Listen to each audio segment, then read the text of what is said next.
All right, Chinese friends and American friends, listen up. There's a big misunderstanding here. So Chinese people cannot believe that parks in the United States close at dusk, because here in China, like I'm showing you guys, the park is open and it's like 9:30, 10 o'clock on a Sunday. So there's people walking through, single people. You can hang out the park as late as you want, as far as I know. No one's going to kick you out, but normally they have work or something to do in the morning, so there's not a lot of people here at this hour. But with that said, like, Chinese people think it's actually like misinformation when they hear things like US parks close at dusk, or like there's homeless people laying around the parks. That just, it doesn't register, because here it's totally different. And like I'll show you guys, there's plenty of opportunity for homeless. If you were actually homeless, you would certainly come to this park. You could lay on a bench. There's no like bench divider guards in the center preventing you from sleeping on the benches. But nobody doesn't have a home. That's in I would say most of China, and even in rural villages. If you guys care to look it up from the Chinese perspective, they've spent years and years and tons of money pouring into these communities. And I've been out to the West where they've built new communities or new towns for these small villages, and the people don't really want to even move off of their land that they already, grew up on, or they know so well. So for example, let me give you a real life personal example. My wife's grandmother, she lives in the hometown small village. She still uses wood and sticks to heat up her stove to cook. So she actually goes and gets branches and puts them underneath her pot, and then she makes food in the kitchen. And that's how we eat over New Year's time when we're back in the local village. She does not want to come to Hangzhou. She doesn't want to leave her town. She doesn't want a new house. She's very happy where she is, even though most of us would consider it to be poor living conditions. Like, if I had to live there personally, I would struggle. I couldn't do it. I would need some modern amenities. Right? But for her, that's how she grew up. That's what she's used to. She's 90 years old and she wants to stay there. So who are we to tell her, you have to move to this new community? But with that said, all I'm trying to say is China has invested a lot of money into that generation, trying to bring them up out of poverty, out of these poor living conditions, and giving them plenty of opportunity. And some embrace it and some do not. But that didn't stop China from eradicating the poverty, more or less, and stopping the homeless problem. So I think not having drugs is a big part of not having homeless, to be honest with you. And hopefully this was helpful and shows you a side of China you wouldn't otherwise see or hear. Cheers, guys. Hello from Shanghai. So there's this amazing thing that happens in parks in China where some of the older generation write out Chinese characters on the ground in water. It looks like this. So these guys, they come to the park and they just take a cup of water and they start drawing out calligraphy brush. Like, look at this guy. He's just writing it out in the pavement, and it's all going to disappear in a matter of minutes. But they do it because they want to celebrate. They want to spend their Sunday afternoon doing something nice. And this guy, look at it. He's amazing. He's doing this backwards with a water bottle that's shooting out the water and writing out these beautiful Chinese characters from memory. Incredible talent. Look, he's writing out harmony and family in English cursive with a water bottle. Look, he wrote this beautiful message about harmony and family in both Chinese and English. So super cool, amazing artwork, and it's also completely ephemeral too, so it just will dry in a couple of minutes, honestly. But they do it anyway, and people gather around and watch. It's really, really cool. So if you're in a park in China, look for this during the day.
If you've wondered why the Chinese are such fit people, this is precisely why. Always moving. Normally nothing too rigorous. Just daily light exercise, drinking hot water, engaging in lively debates. That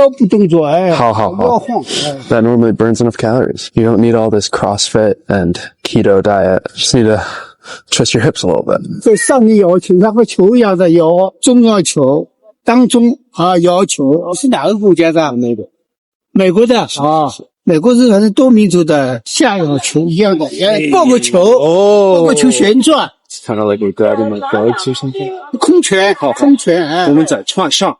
就像这个握住这个摇柄啊。Oh, yep. Sit down there. 晃腰。All right. Maybe we move on after this one.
I want to show you 6 common things you can see in the parks of Shenzhen, China. First, there are lots of cameras. These are to make sure parks are safe places for everyone to enjoy.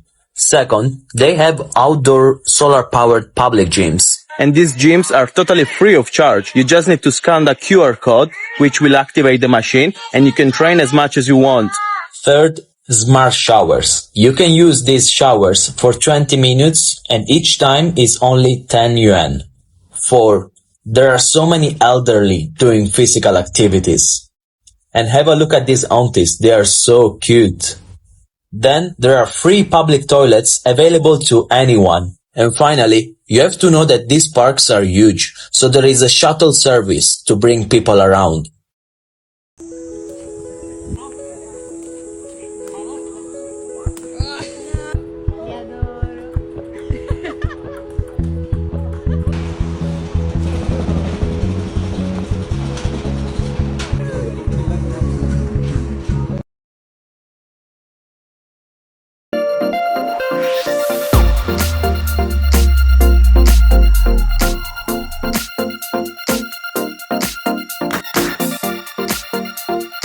Raining today, but you can tell the older people, it doesn't stop them at all. So these are all retired older women. They can retire at 50 here in China. So they've pretty much taken over the community and they do their thing. I'll show you guys another. I'm walking the dog here. So just giving him a chance to go to the bathroom. And here's another shot of this group. So you got a group over here and then you've got a group over here. And they both have different music playing. Again, it's pretty peaceful. And you can join if you want. Like, you could just randomly walk up and join their little dance party. But it's kind of cool, and it keeps them in good shape as they get older. Here, I'll go around and give you guys one more shot, but hopefully this is helpful and shows you something unique and a side of China you wouldn't otherwise see or hear. Cheers, guys. And make sure you get your exercise.